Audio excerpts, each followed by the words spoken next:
नमस्ते दोस्तों, अगर आपने अभी तक मेरे चैनल को सब्सक्राइब नहीं किया है तो सब्सक्राइब करें और हर अपडेट की जानकारी पाने के लिए बेल आइकन दबाएं। नमस्ते दोस्तों, भीष्म पंचक व्रत की विधि और महिमा।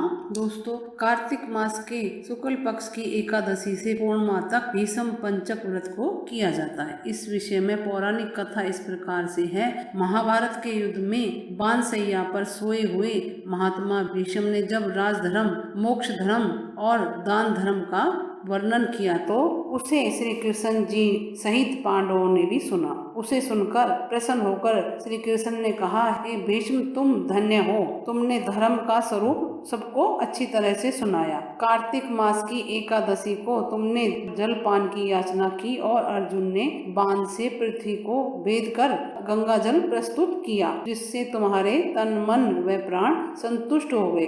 अतः आज से लेकर पूर्णिमा तक तुम्हें सब लोग अर्घ्य दान से तृप्त करेंगे और मुझको प्रसन्न करने वाले भीष्म पंचक नामक व्रत का पालन प्रतिवर्ष करते रहें। अतः महात्मा भीष्म के लिए तर्पण करना चाहिए। भीष्म तर्पण प्रतिवर्ष करना सभी वर्गों के लिए श्रेष्ठकर है और बोलना चाहिए, आजन्म ब्रह्मचार्य का पालन करने वाले परम पवित्र सत्यव्रत परायण गंगा नंदन महात्मा भीष्म को मैं अर्घ देता हूँ। जो मनुष्य भीष्म जी के लिए अर्घ दान करता है वह मोक्ष का भागी बनता है। और ये बोलते हुए अर्घ देना चाहिए, जिनका व्याघ्र पद, गोत्र और संस्कृत प्रवर हैं, उन पुत्र रहित भीष्म को मैं जल देता हूँ। वसुओं के अवतार शांतनु के पुत्र आजन्म ब्रह्मचारी भीष्म को मैं अर्घ देता हूँ। जो मनुष्य पुत्र की कामना से स्त्री सहित भीष्म पंचक व्रत का पालन करता हुआ तर्पण और अर्घ देता है, वह 1 वर्ष के भीतर ही पुत्र प्राप्त करता है।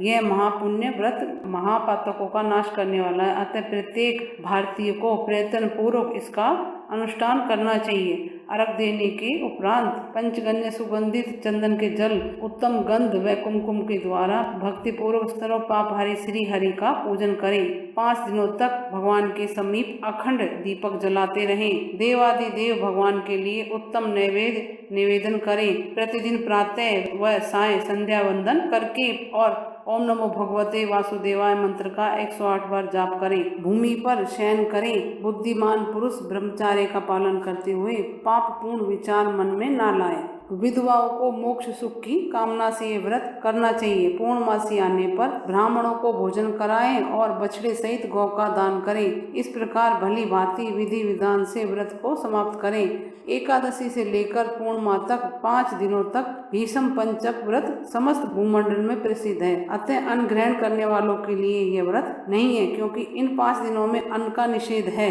अन्न नहीं खाना चाहिए इन 5 दिनों में व्रत करने वालों को। इस व्रत का पालन करने से भगवान विष्णु सदैव शुभ फल प्रदान करते हैं। पद्म पुराण में भी भीष्म पंचक व्रत की महिमा का उल्लेख है। एकादशी से लेकर पूर्णिमा तक लगातार 5 दिनों में भगवान के समीप रात दिन दीपक जलाए रखें। प्रतिदिन 108 बार ओम नमो भगवते वासुदेवाय मंत्र का पाठ सुबह शाम करें। प्रतिदिन संध्या काल में संध्या उपासना करके जप करते हुए व्रत पालन पूर्वक पृथ्वी पर शयन करें। एकादशी से भगवान विष्णु का पूजन करके उपवास रखें। फिर द्वादशी को व्रती पुरुष भूमि पर बैठकर मंत्रोच्चारण के साथ गोमूत्र का पान करें। त्रयोदशी को दूध पीकर रहें और चतुर्दशी को दही का भोजन करें। इस प्रकार से शरीर की शुद्धि के लिए 4 दिनों तक व्रत करके 5वें दिन स्नान के पश्चात भगवान केशव की पूजा करें और भक्ति भाव से ब्राह्मणों को भोजन कराकर उन्हें दक्षिणा दें। श्री कृष्ण के पूजन में संलग्न रहें। इसके बाद रात्रि में पंचगव्य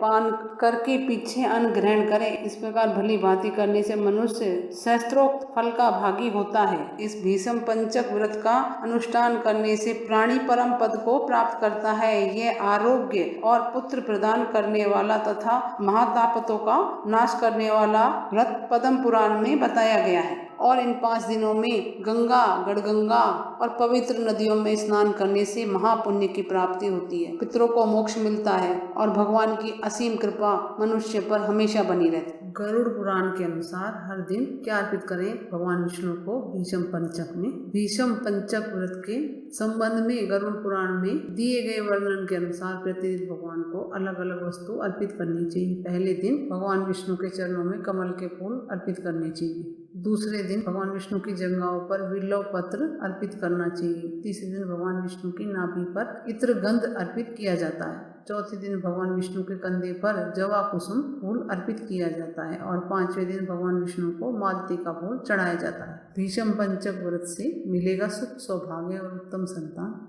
और कुछ पूछना दोस्तों कमेंट्स करके पूछे। मेरे चैनल को लाइक करें, सब्सक्राइब करें, शेयर करें। नमस्ते दोस्तों। बोलो भगवान श्री हरि विष्णु की जय।